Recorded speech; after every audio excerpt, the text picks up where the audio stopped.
All right, guys, we are going to model part 3 of the biomagnification activity. So we have here a red cup that represents the energy used for life. It's going to be coming from the sun. We've got phytoplankton. We're going to introduce a toxin, a mercury bead, into the food web at the phytoplankton level.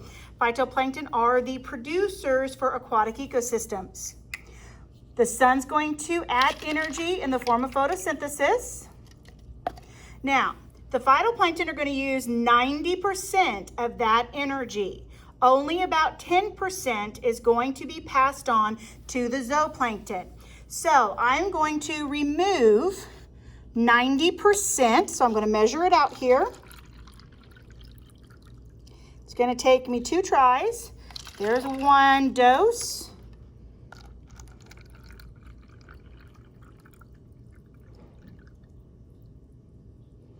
Here's the other dose. So all that got used for life activities. Now the remaining got eaten and passed on to the zooplankton. If you'll notice, down there at the bottom is the mercury ball. So there's less of the energy volume, less of the organisms, but the same amount of mercury. So fewer organisms, same amount of toxin. Now the zooplankton are eaten by shrimp. So again, we're going to lose all but about 10%. So let's lose our 90%. I'm going to measure that out.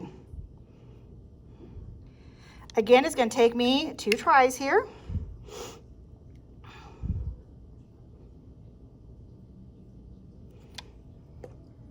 And what is left is now consumed along with the bead into the brine shrimp.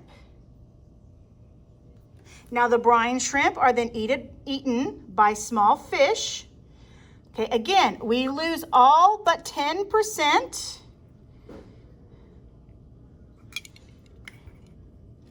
Where does that 90% go? That 90% goes to life activities. Every time. So here the small fish has a little bit, we've got a small amount of fish, lot of toxin. We've still got to lose some to get to the large fish. So we're going to lose 90%. It goes to life activities. And what is left, along with the toxin, gets consumed by the large fish. Okay, so what this is trying to illustrate is that toxins increase in concentration as we go up the food chain because of the number of prey each carnivore needs to eat in order to survive. We'll talk about this more during our open Zoom class. Please make sure you look at the pictures for the other resources to complete part 1 and part 2.